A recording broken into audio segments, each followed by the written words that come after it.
안녕하세요. 어, 저번 시간까지 경제학의 기본 원리와 관련된 이야기를 했습니다.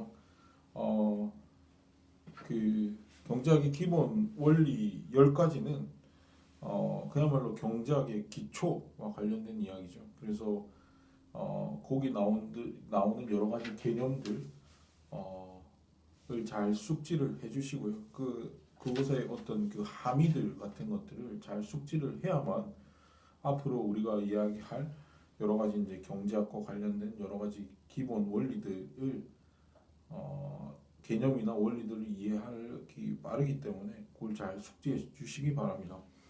자, 이번 시간에는 경제 모형이라고 하는 것에 대해서 이야기를 할 텐데요. 이 모형 또는 경제 모델이라고 하는 것은 복잡한 경제 현상을 단순화시켜 놓은 것이거든요. 경제 모형이라고 하는 것 자체가. 그러니까 우리가 복잡한 경제 현실이라고 하는 것은 인간의 머릿속에서 인식 가능하지 않습니다. 인간이 인식 가능한 수준에서 경제 현상이라고 하는 것을 제시할 필요가 있거든요. 그래서 경제 모형 또는 경제 모델이라고 하는 것은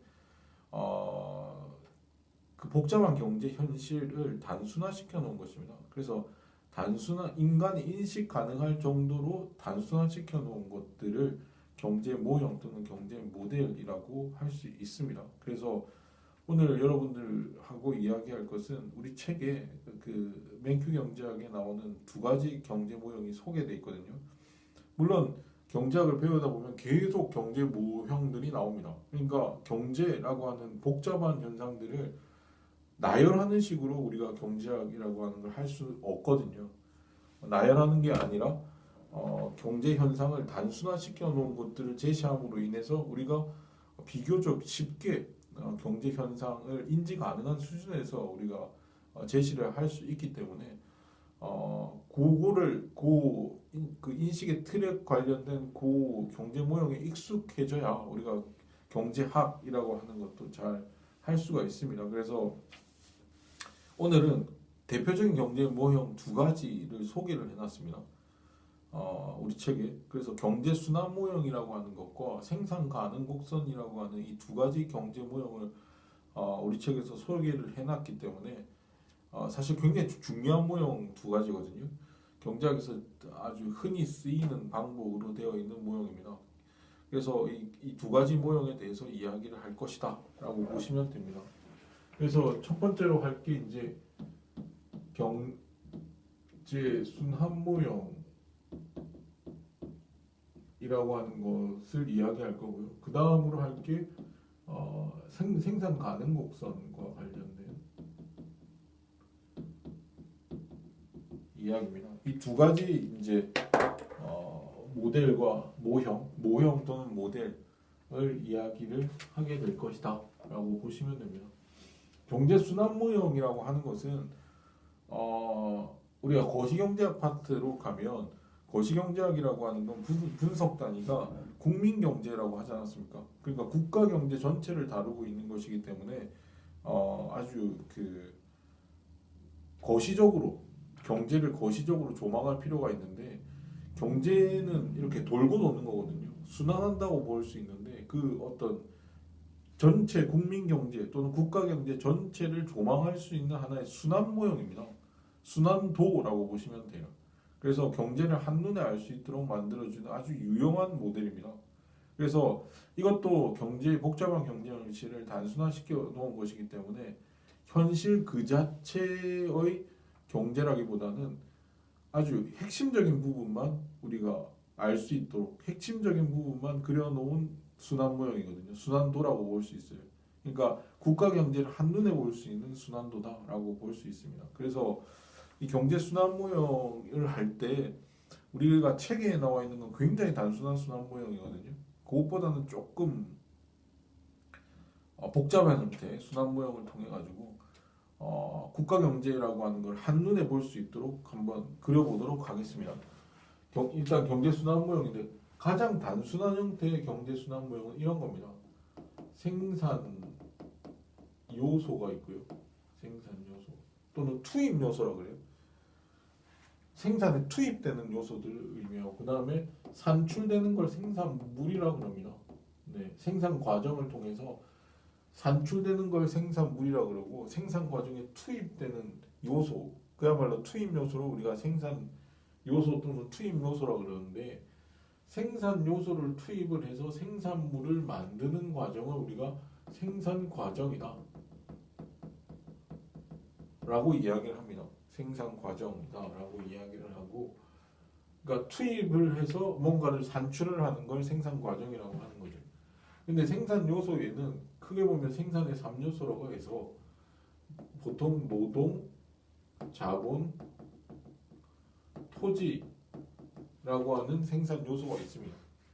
그 토지라고 하는 건 우리가 자연 자원이다, 자원이라고도 부르는데, 이 노동이라고 하는 것은 자원들 중에 투입되는 자원들 중에 인적 자원을 의미합니다. 인적 자원을 의미하고 이 자본과 토지는 물적 자원이에요. 그러니까 노동이라고 하는 건 인간이죠. 인간이라고 하는 자원입니다. 자본과 토지라고 하는 것은 물적 자원입니다. 물적인 형태, 인간이 아닙니다. 물적인 형태인데 그 중에서도 토지라고 하는 건 자연 자원이에요. 그러니까 스스로 있는, 우리가 인간이 인위적으로 만든 게 아니라 그 스스로 존재하는, 스스로 그러한 자원을 물적 자원 중에 그냥 인간이 인위적으로 만들지 않고 스스로 생성되어 있는 그런 자원들을 우리가 토지 또는 자연 자원이라고 그러고요. 자본이라고 하는 것은 이 물적 자원들 중에 인위적으로 만든 자원들을 우리가 자본이라고 그럽니다. 그래서 자본이라고 하는 것은 이런 건물들, 그러니까 생산에 투입되는, 생산 과정에 투입되는 생산을 위해서 만든 건물 또는 공장 건물 있지 않습니까? 또는 기계 또는 이런 설비, 기자재, 장치, 도구 이런 것들이 다 자본에 해당되는 거죠. 이런 전기가 들어오고 이런 기자재들이 있고 책상도 있고 뭐 에어컨도 있고 뭐 이런 거 있잖아요. 이런 기자재, 도구, 장치, 기계 이런 것들이 다 자본이라고 보시면 됩니다. 그리고 자연자원, 토지뿐만 아니라 자연자원, 뭐 여러 가지 석유랄지 아니면 여러 가지 동식물 자원이랄지 목재 뭐 이런 것들이 다 자연자원이라고 볼 수 있는 것이죠.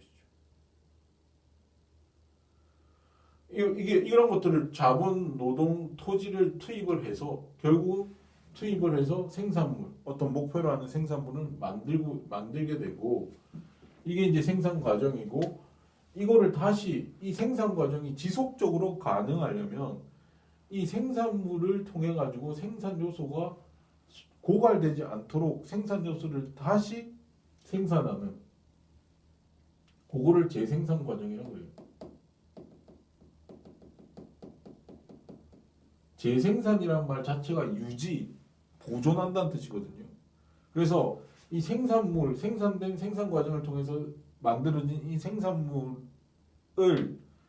결국은 생산 요소를 유지, 보존하는 데 기여하도록 만드는 과정을 우리가 재생산 과정이라고 그래요. 그러니까 재생산 과정이라고 하는 것은 결국 생산 요소인 노동, 자본, 토지라고 하는 것을 유지시켜주는, 그러니까 이 생산 요소가 고갈되지 않아야 생산 과정이 지속적으로 이루어질 수 있으니까 이 생산 과정이 지속되려면 재생산 과정이라고 하는 것도 반드시 필요하죠. 노동, 자본, 토지가 지속적으로 투입이 돼야 되려면 그것이 어느 정도 고갈되지 않고 보존, 유지돼야 되지 않습니까?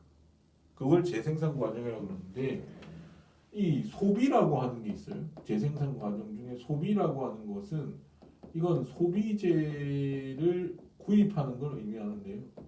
이 소비재를 구입을 해서 소비를 해야만이 노동이 재생산됩니다. 노동이 재생산돼요. 그렇지 않겠어요? 이 노동이라고 하는 건 인적 자원이에요. 그러니까 인간이 보존이 돼야 됩니다. 노동을 하는 과정에서 인간이 죽어버리면 안 돼요. 인간이 죽지 않고 이 노동이라고 하는 거는 인간의 정신적 또는 육체적 능력을 쓰는 거거든요. 사용하는 겁니다.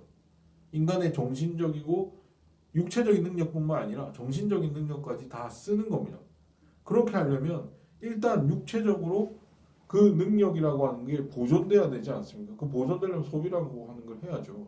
그 소비를 하려면 여기 생산물 중에 소비재라는 게 있습니다. 그러니까 우리가 먹고 입고 살려 거주하고 하려면은 집도 있어야 되고 옷도 있어야 되고 먹을 것도 있어야 돼. 그걸 소비를 해야 그 생산물 중에 소비재 그런 것들 의식주와 관련된 그런 소비재들이 있을 거 아닙니까? 그 소비재들이 생산물에 있고 그거를 구입을 해줘야 즉 소비를 해야 노동이 재생산되죠. 그걸 먹고 입고 거주하지 않으면 인간은 죽습니다. 육체적으로 그 능력을 유지할 수가 없어요. 즉 노동이라고 하는 것이 보존될 수가 없습니다. 그래서 소비는 곧 노동의 재생산이다라고 보시면 돼요. 그 다음에 자본이 재생산되려면 투자라고 하는 게 이루어져야 됩니다. 투자라고 하는 건 뭐냐면 자본재를 구입하는 걸 의미합니다. 그래서 이 생산물에는 소비재도 있지만 생산재도 있어요. 자본재도 있어요. 이 생산물 안에는 소비재도 있고 자본재도 있습니다. 그 소비재를 구입하면 그걸 소비라고 그러고요. 생산물 중에 자본재를 구입하면 그걸 투자라고 합니다. 투자를 해야 자본이 재생산됩니다. 투자라고 하는 걸 해야 자본이 재생산돼요. 그럼 투자는 자본재를 구입하는 건데 그럼 자본재라고 하는 건 뭐냐? 이 자본재라고 하는 것은 생산 능력을 유지 또는 확충시켜주는 재화를 의미하거든요. 생산 능력을 유지 또는 확충시켜주는 재화를 자본재라고 합니다. 그러니까 우리가 이런 것들이 다 아까 자본재라고 하는 것은 이런 것들이 다 자본재예요. 우리가 구비되어 있는 이런 설비들, 구비되어 있는 설비, 이 기자재, 도구, 장치 이런 것들이 다 자본재입니다. 그리고 지금 나가면 있는 도로 이런 것도 다 자본재예요. 도로 그러니까 어떤 생산 능력을 확충시켜주고 유지시켜주는 그 모든 것들 그러니까 도로, 전기, 뭐 상하수도 이런 것들이 다 생산 능력과 관련돼 있는 여러 가지 도구나 장치나 설비 이런 것들이거든요. 기계 이런 것들도 다 생산 능력을 유지 또는 확충시켜주는 재화입니다. 그러니까 생산 능력을 유지시켜 주려면 이런 것들이 유지돼야 돼요. 자본재라고 하는 것이. 그러니까 기계도 마모되지 않고 기계도 그 성능이 떨어지지 않고 기름칠도 해주고 수리도 해주고 하면서 유지시켜 줘야겠죠. 생산 능력 유지시켜 줘야 됩니다. 그러면 수리하는 거, 점검하고 기름칠도 해주고 보수해주는 그런 것도 그런 게 있어야 생산 능력이 유지되지만 확충시키려면 투자를 더 많이 해주면 확충되겠죠. 공장도 더 많이 짓고 설비도 더 많이 갖추고 기계도 더 고성능으로 더 많이 갖추고 하면은 확충이 되겠죠. 그러니까 투자가 많이 돼야 생산 능력이 확충이 되는 겁니다. 즉 자본재를 많이 구입하면 구입할수록 또는 투자가 많이 되면 될수록 생산 능력은 확충됩니다. 그래서 생산 능력을 확충시키려면 투자라고 하는 것이 많이 이루어져야 돼요. 물론 노동도 교육을 잘 받아서 생산 능력을 확충시키는데 도움이 되지만 관건은 자본재를 얼마나 많이 공장을 얼마나 많이 세우고 얼마나 이런 전기 시설, 도로 시설들이 잘 갖춰져 있고 기자재들이나 설비 투자, 도구나 기계류 이런 것들이 얼마나 잘 갖춰져 있느냐에 따라서 생산 능력이 확충이 되는 거죠. 투자가 핵심입니다. 그래야 자본이 재생산됩니다. 근데 우리가 여기서 자본과 자본재는 뭐가 다를까요?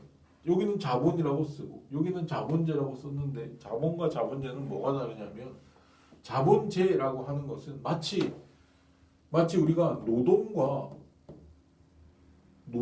노동자가 다른 거랑 마찬가지입니다. 노동자라고 하는 건 그냥 눈에 보이는 노동하는 인간이죠. 노동자라고 하는 건 우리가 실제로 현실 속에 우리가 보는 인간입니다. 근데 노동이라고 하는 것은 그 인간이 이 노동자가 생산 과정에 투입이 돼서 생산에 기여하는 그 부분을 노동이라고 합니다. 그래서 이 노동이라는 말 자체는 뒤에 노동 서비스라고 하는 이 서비스란 말이 생략되어 있는 거예요. 사실 풀네임은 노동 서비스예요. 그러니까 노동자가 생산 과정에 들어가서 생산에 기여한 그 부분만큼을 노동 또는 노동 서비스라고 이야기하는 겁니다.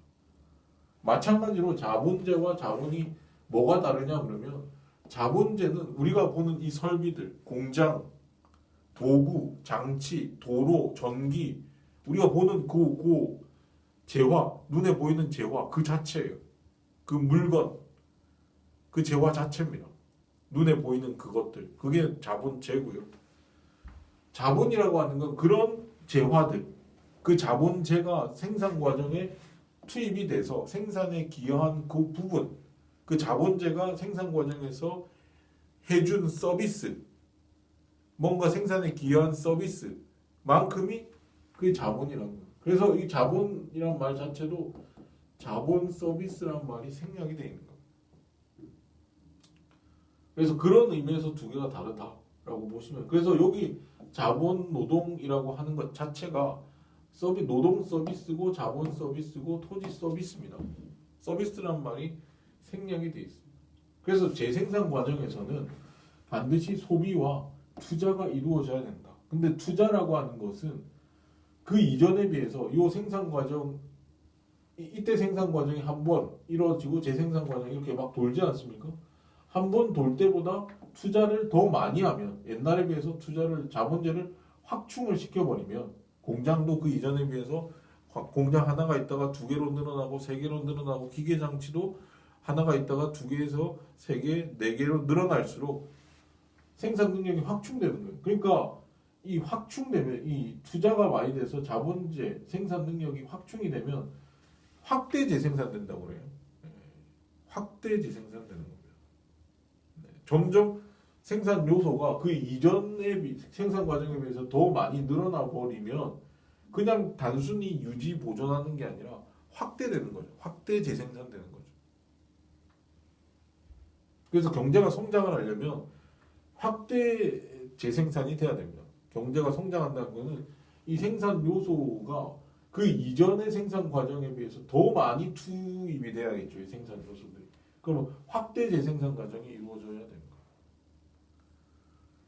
그래서 소비를 통해서 노동이 이루어지고 노동의 재생산이 이루어지고 또는 확대 재생산이 이루어지고 자본이 투자를 통해서 재생산되죠. 토지 또는 자연자원은 어떻게 재생산되느냐 그러면 이 토지나 자연자원은 그 스스로 재생이 됩니다.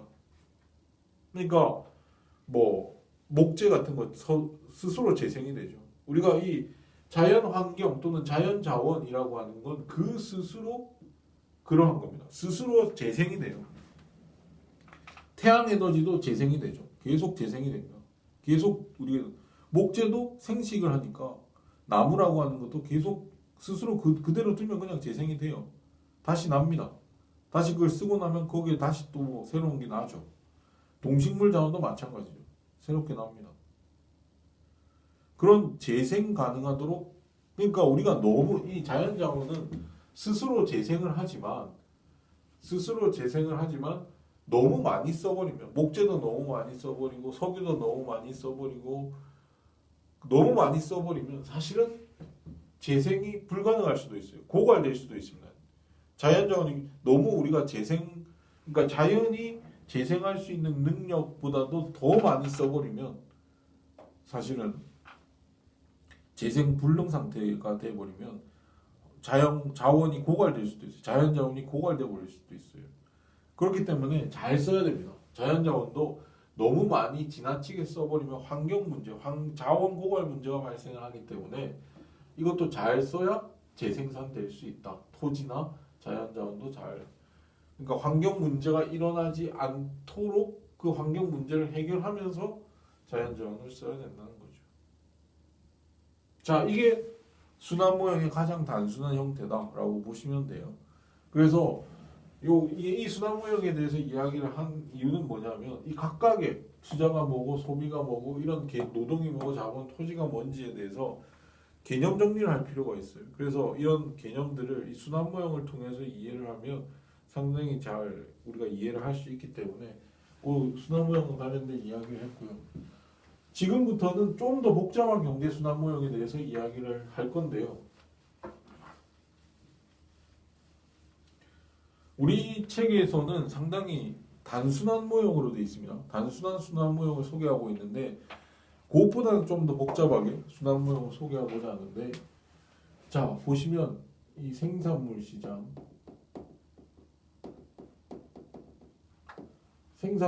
또는 재화와 서비스 시장이라고 하셔도 돼요. 그 다음에 경제 주체라고 하는 게 경제학에서 말하는 경제 주체 가계도 있고 정부도 있고 기업도 있습니다. 네, 기업. 요 세 경제 주체에 대해서 이야기를 해보죠. 네. 우리 책에는 맹큐 경제학에는 정부가 빠져 있거든요. 근데 정부까지 넣어서 이야기를 하면 조금 더 복잡한 형태의 경제 순환 모형이 됩니다.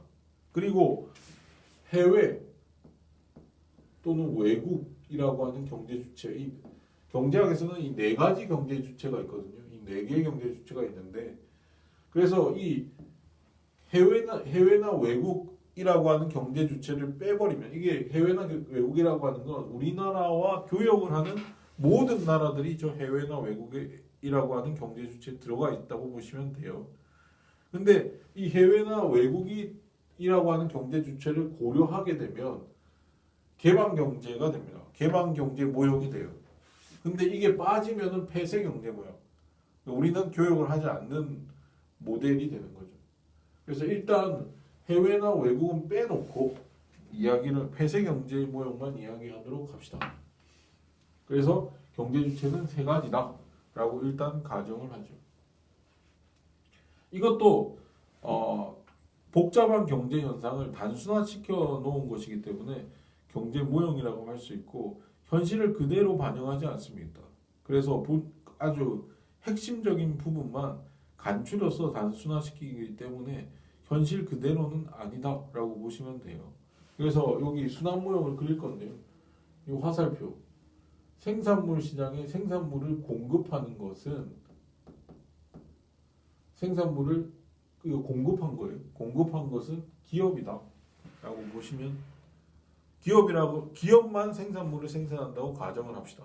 물론 가게나 정부도 생산을 실제로는 해요. 근데 현대 경제에 있어서 거의 대부분의 생산물은 지금 기업이 생산한다고 보시면 됩니다. 그래서 본질적인 부분, 핵심적인 부분만 서술을 한다라고 했을 때에는 기업이 생산물을 다 생산한다고 이야기해도 무방하죠. 네. 현실을 그냥 왜곡하는 것은 아니다라고 보시면 되죠.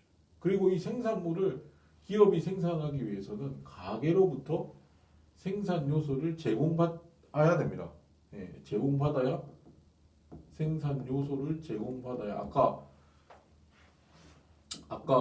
노동, 자본, 토지라고 하는 생산 요소를 제공받아야 생산물을 생산할 거 아닙니까? 이게 투입 요소니까.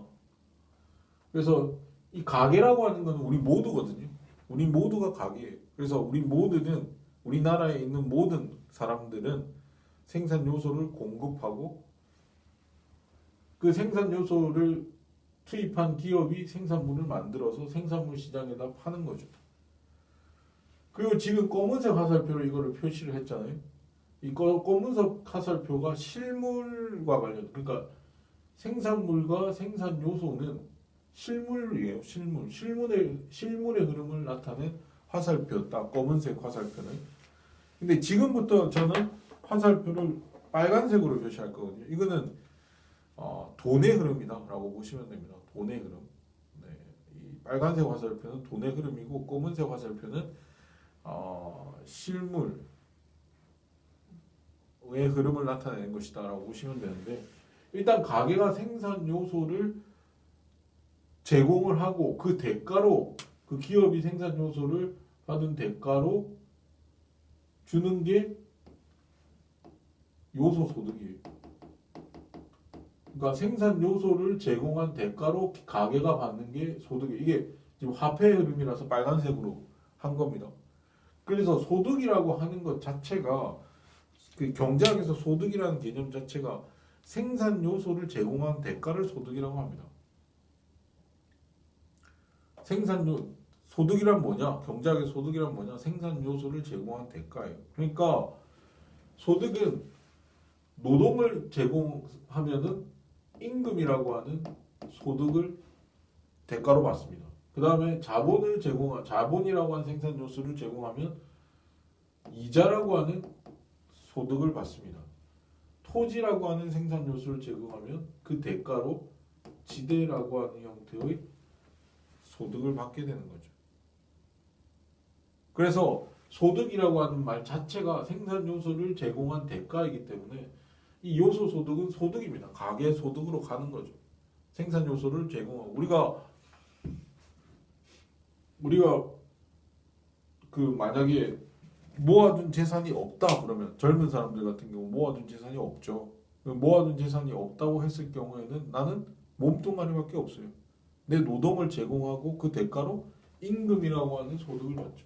근데 우리가 좀 돈도 좀 있고 땅도 좀 있고 그러면 자본이나 토지를 제공해서 이자 소득과 지대 소득도 발생을 합니다. 그런 거거든요. 그래서 어떤 형태로든 소득을, 생산 요소를 제공하고 소득을 받으면 가게는 그 돈으로, 그 소득으로 번 돈으로 생산물 시장에 가서 그 돈을 소비하죠. 네, 그래서 소비한 돈이 일로 생산물 시장에 가는 겁니다. 생산물을 받아서 소비한 돈이 이쪽으로 가는 거죠. 소비입니다. 생산물 시장에서 소비재를 구입을 하겠죠. 그걸 소비라고 했으니까. 소비란 소비재를 구입하는 거예요. 생산물에는 소비재도 있고 자본재도 있지 않습니까? 그리고 가게는 소비만 할 뿐만 아니라 정부에 세금을 내죠. 조세라고 하는 세금도 냅니다. 세금을 내요. 그리고 정부는 그 세금을 받아서, 정부의 소득은 거의 대부분 세금에 의해서 충당이 되거든요. 정부 수입은 거의 대부분 세금에 의해서 충당이 되는데, 그 세금을 받아서 정부도 정부의 기능을 하기 위해서는 생산물을 이용을 해야겠죠. 정부 기능을 하기 위해서는 정부도 지출을 해야 됩니다. 그래서 생산물 시장에 가서, 이거 돈의 흐름입니다. 정부 지출이라고 하는 걸 합니다. 지출이라고 하는 걸 하죠. 그리고 기업도 생산물 시장에서 뭔가를 삽니다. 예. 뭘 사냐면 기업은 생산을 하기 위해서 자본재를 사죠. 네, 자본재를 사는 걸 투자라고 하잖아요. 투자라고 하는 거 합니다. 정부는 투자 지출을 하죠. 투자라고 하는 건 생산물 시장에 가서 자본재를 구입하는 겁니다. 그래야 생산 능력이 유지 또는 확충이 되니까 기업은 자본재를, 투자를 하게 됩니다. 그리고 가게는 소득을 받은 걸로 소비도 하고 세금도 내고, 그래도 남는 돈이 있으면 그 남는 돈을 저축이라고 해요. 예. 경제학에서 저축이란 말은 은행에 예금한 돈이 아니라 남는 돈을 의미합니다. 이걸 잔여소득이라고 그러거든요. 잔여소득이라고 합니다. 그러니까 소득 중에 남은 거란 뜻이에요. 소득 중에. 그러니까 가게가 다 하고 다 쓰고 소비도 하고 세금도 내고 했음에도 불구하고 다 쓰고 남는 돈을 잔여소득이라, 즉 저축이라 그런다는 거죠. 근데 기업이 투자를 하는데 투자를 할 때 그야말로 지금 20세기 이후의 기업이라고 하는 것은 대기업 현상이라고 하는 것이 일반적으로 발생을 하죠. 대기업은 그야말로 대규모 투자라고 하는 걸 합니다. 그러니까 우리가 소소하게 뭐 구멍가게를 하나 내더라도 몇 억의 돈이 들어가지 않습니까? 예. 구멍가게 자영업자들이 구멍가게를 차린다 하더라도 몇 억 정도의 투자금이 발생을 합니다. 근데 대기업이 투자를 할 때는 그야말로 몇 천억, 몇 조에 이르는 투자 자금이 필요하거든요. 그러니까 천억 단위, 조 단위의 투자 자금이 필요합니다. 대기업들이 투자를 하는 방식이라고 하는 게 그러면 1개인이 몇 천억이나 몇 조의 투자 자금을 끌어모으기는 불가능에 가깝습니다. 아무리 부자라 하더라도 몇 천억 규모의 또는 몇 조 규모의 투자를 한다는 것, 혼자서 그 투자 자금을 부담한다는 것은 불가능하죠. 그래서 이 기업이 투자를 할 때는 자기 돈, 기업가가 자기 돈만으로는 투자를 못해요. 그 대규모 투자라고 하는 걸 못해요. 그러니까 투자 자금을 남들로부터 끌어와야 돼요. 이 투자를 하기 위해서는. 끌어와야 되는데 이 경제 모형에서 보면 남는 돈이 저축에서 끌어오는 수밖에 없어요. 남는 돈을 끌어와야겠죠. 투자 자금으로 남는 돈을 끌어오게 될 텐데 그 남는 돈을 투자로 연결시켜주는 시장이 있습니다. 이 경제 전체에서 남는 돈이 있는데 그 남는 돈을 투자 자금, 즉 생산적인 기업들의 생산적인 부분으로 이렇게 끌어다주는 매개하는 그런 시장이 있어요. 그런 시장을 우리가 금융시장이라고 그러죠. 금융시장이다라고 이야기할 수 있습니다. 이 금융시장은 그 본래 특성이 저축을 투자로 연결시켜주는, 즉 이 지금 게으른 돈, 그러니까 남는 돈, 지금 전혀 기능하지 않는 돈을 생산적인 투자 부분으로 연결시켜주는 역할을 하는 것이 금융시장이죠.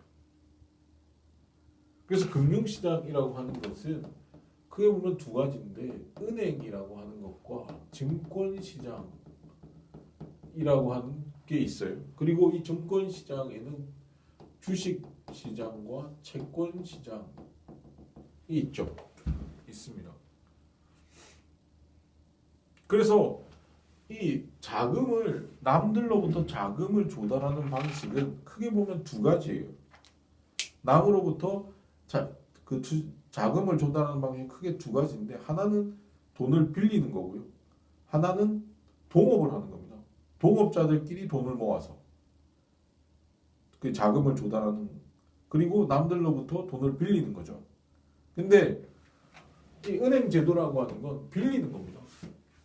그리고 채권 시장이라고 하는 것도 빌리는 거죠, 돈을. 그러니까 투자 자금을 모으기 위해서, 그러니까 투자를 위한 자금 조달을 하기 위해서 은행이라고 하는 금융 시장을 이용한다는 것은, 은행이라고 하는 것 기능 자체가 그렇습니다. 그 예금자들의 남는 돈을, 그 예금자들이 은행에 예금을 하잖아요. 남는 돈을 모아서 그걸 기업들한테 대출해주는 기능을 주요한 업무로 하고 있습니다. 은행이라고 하는 것. 그러니까 매개하는 거죠. 예. 돈을 대신 빌려주는 겁니다. 대신 돈을 모아서, 예금을 모아서 대출을 하는 거예요. 그래서 예금자와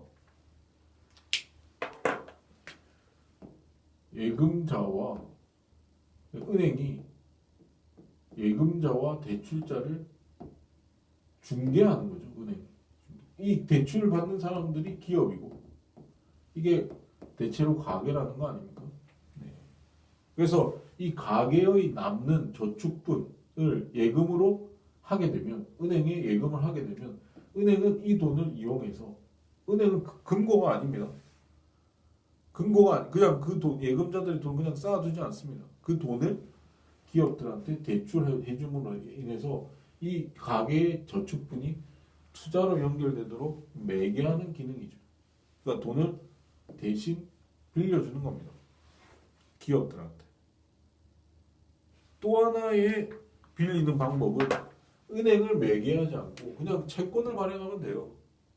기업이 대출을 받고자 하는 기업이 그 스스로 채권을 발행해서 채권 증서를 발행해서 그 채권을 팔면은 그게 산 사람이 돈을 빌려주는 겁니다.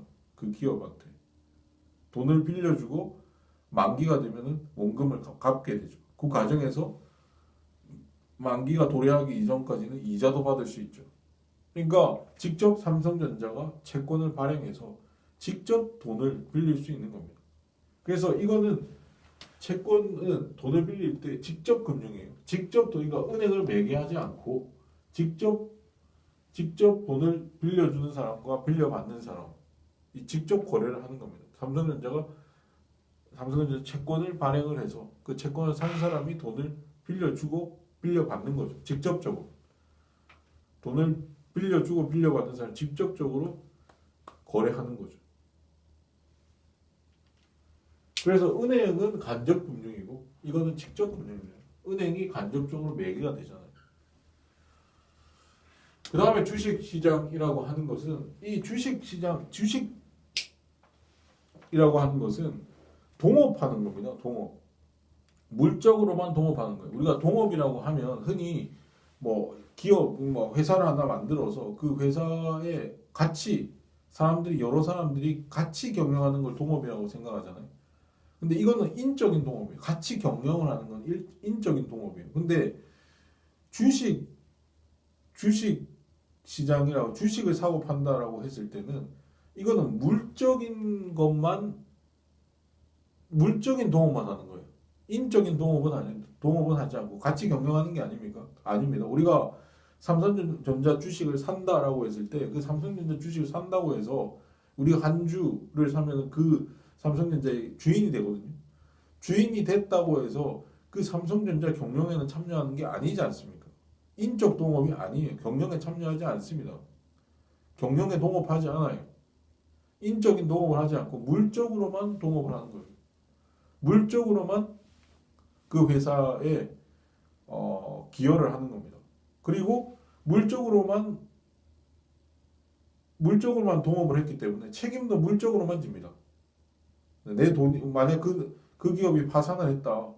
그러면은 물적으로만 그 돈을 잃으면 돼요. 내가 투자한 돈만큼만 잃으면 되고 인적인 그 회사의 경영에 참여하지 않았기 때문에 우리가 인적인 책임을 지지는 않습니다. 만약에 그 회사 파산하는 과정에서 빚이 있다.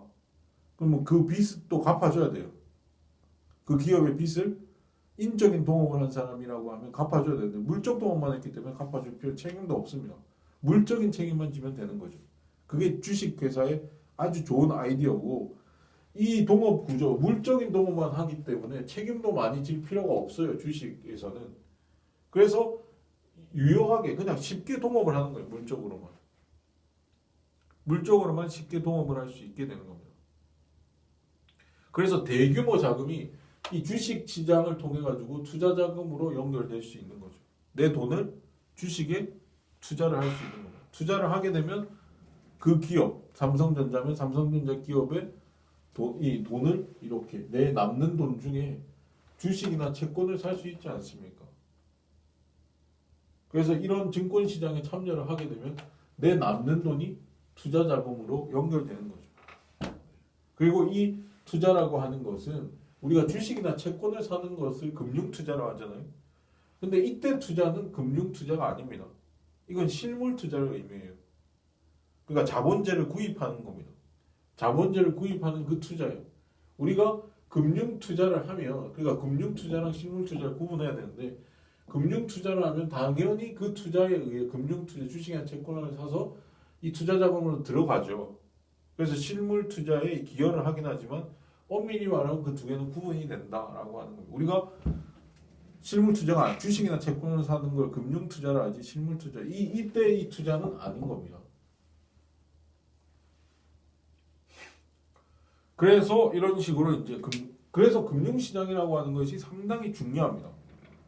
금융시장이라고 하는 것이 상당히 중요합니다. 왜냐하면은 그 금융시장이 투자라고 하는 것이 그 나라 생산 능력을 확충시켜 줄 수 있는 이게 투자라고 하는 것이 자본재를 구입하는 거고 자본재라고 하는 것이 생산 능력을 유지 또는 확충시켜 주는 재화이기 때문에 생산 능력을 확충시켜 주기 그러니까 그 나라 경제가 성장을 하기 위해서는 생산 능력이 확충돼야 되는데 그 생산 능력이 확충되기 위해서는 투자가 원활하게 이루어져야 되거든요. 투자가 많이 이루어져야 됩니다. 근데 투자가 잘 되기 위해서는 결국은 이 금융시장이 이 남는 돈, 저축을 투자로 끌어들이는 요 금융시장의 역할이 중요하다는 거죠. 이 금융시장이 발달하지 않으면 이 투자가 원활하게 이루어지지 않을 가능성이 높기 때문에 금융시장의 발달이라고 하는 것이 투자 그리고 그 나라의 경제 성장에 굉장히 중요하다라고 하는 겁니다. 그리고 이 모형을 전체적으로 보면 크게 보면 세 가지 시장이 있어요. 하나는 생산물 시장이고 하나는 요게 이제 생산 요소 시장이고 그 다음에 금융 시장 세 가지가 있죠. 크게 보면 세 가지. 그러니까 국민 경제를 분석할 때 요 세 가지 네 가지 시장이 있거든요. 거시경제학에서는 생산물 시장, 생산 요소 시장, 그 다음에 금융 시장, 화폐 시장 이렇게 있거든요. 그 중에 주요한 시장들이 여기에 소개되고 있다라고 보시면 됩니다. 그리고 이걸 통해 가지고 우리가 알 수 있는 것 또 하나 알 수 있는 정보는 뭐냐면 국민소득 3면 등가의 법칙이라는 게 있습니다. 국민소득이 세 가지 측면이 있거든요. 아까 저희가 그 이야기를 했었죠. 총 생산은 총 지출이고 그게 총 소득이다 라고 했기 때문에 이 총 소득, 이 국민소득이 총 소득인데 이 총 소득은 생산 측면에서 계산을 해도 되고 지출 측면에서 계산을 해도 되고 소득 측면에서 계산을 해도 되거든요. 그래서 이 총생산, 총지출, 총소득이 같기 때문에 국민소득은 세 가지 측면에서 분석이 가능합니다. 그래서 국민소득에는 이 세 가지 측면이 있다는 거죠. 그래서 총생산에 해당되는 국민소득을 생산국민소득이라고 하고요. 이걸 아까 총생산이고 지출 측면, 총지출에 해당되는 국민소득을 지출국민소득이라고 합니다. 그 다음에 총소득에 해당되는 국민소득을 분배 국민소득이라 한다는 거죠. 이 세 가지 측면이 있다. 국민소득에는 이 세 가지 측면이 있다는 거죠. 이 세 가지 측면이 결국은 가치가 같더라, 등가더라 하는 겁니다. 그러면 이 경제 순환 모형을 통해 가지고 이 세 가지 측면들이 다 여기 표시가 돼 있거든요. 생산 국민소득이라고 하는 것은 요 생산물을 다 더해주면 기업이 생산해서 생산물 시장에 공급하는 이 생산물의 가치를 다 더해주면 그 1년 동안 기업이 생산한 생산물의 가치 물론 기업만 생산하지 않고 현실에서는 정부도 생산하고 가게도 생산하기 때문에 그것들을 다 더해주면 그게 생산 국민 소득이 되는 거죠. 그걸 우리가 아까도 이야기했듯이 GDP라고 하는 겁니다. GDP는 그렇게 계산이 되는 거예요. 요걸 다 생산물을 다 더해주면 그게 GDP가 되고 그게 생산 국민 소득이 되는 거죠. 지출 국민 소득은 이 생산된 생산을 사주는 거죠. 거기에 지출한 겁니다. 근데 이 지출은 그러니까 기업이 생산물을 생산해서 생산물 시장에 생산물을 공급했죠. 그리고 가게가 그 생산물을 사주는데 생산물에 지출을 하는데 그거를 소비라고 했습니다. 소비 지출을 하죠. 그러니까 지출 국민소득 안에는 소비 지출도 있고 가게가 하는 소비 지출. 그 다음에 생산물 시장을 향하는 빨간색 화살표가 정부 지출도 있습니다. 정부가 지출을 했죠. 그 다음에 기업은 투자 지출을 했죠. 그래서 이 빨간색이 돈의 흐름이기 때문에 지출을 한 겁니다. 생산물 시장에 팔리는 생산물에 지출을 한 거죠. 그래서 결국 GDP라고 하는 것은 결국 GDP 여기 이 생산물 시장에 나와 있는 생산물의 가치를 전부 더하면 이게 GDP가 되거든요. GDP가 되는데 이 GDP는 이 다시 쓰면 이 GDP는 결국 소비 지출 더하기 기업의 투자 지출 더하기 정부 지출과 같다는 거예요. 네, 이 세 개 소비 지출, 정부 지출, 투자 지출 다 더하면 이 생산물의 가치랑 같다라고 하는 겁니다. 그 다음에 분배 국민 소득이라고 하는 건 이걸 의미하는 거거든요. 요거를 의미합니다. 요 생산 요소를 다 더하면 결국 다 같다는 거예요. 요걸 더하면 이게 분배 국민 소득이 되는 거예요. 분배 국민 소득이 되는 겁니다. 그래서 그 나라에서 받은 임금, 이자, 지대 전체를 다 1년 동안 받은 거 다 더하면 결국 생산 국민 소득, 지출 국민 소득, 분배 국민 소득이 다 같다는 거예요. 그러니까 국민 소득에는 이 세 가지 측면이 있는데 그게 다 등가다라고 하는 법칙이 여기에서 알 수 있다. 이 분배 국민 소득은 이 요소 소득을 다 더한 것이다라고 보시면 되는 거죠. 이것이 이제 그 국민소득 3면 등가의 법칙이라고 하는 것을 요걸 통해서 알 수가 있거든요. 그래서 우리가 국민소득 개정에서 국민회계라고 하는 것을 이야기를 할 때도 요 세 가지 측면에서 다 분석을 합니다.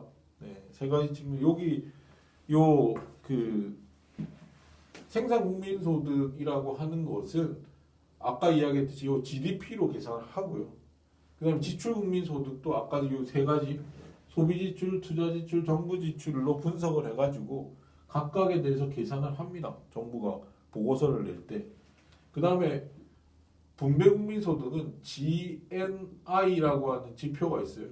GNI라고 하는 지표를 통해 가지고 분배 국민소득, 그러니까 국민들한테 얼마나 실질적으로 요소 소득으로서 분배가 되어져 있는가. 그러니까 생산물이 생산이 되고 그것이 분배가 됐을 거 아닙니까?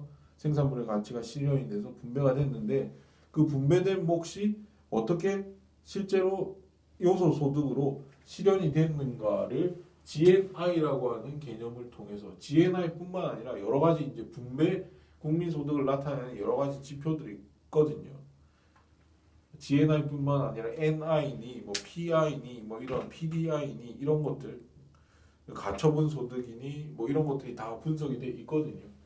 그런 지표들을 통해 가지고 그 계산이 실제로 계산이 되고 국민 개정 또는 국민 회계라고 하는 측면으로 보고서가 매년 쓰여지고 있죠.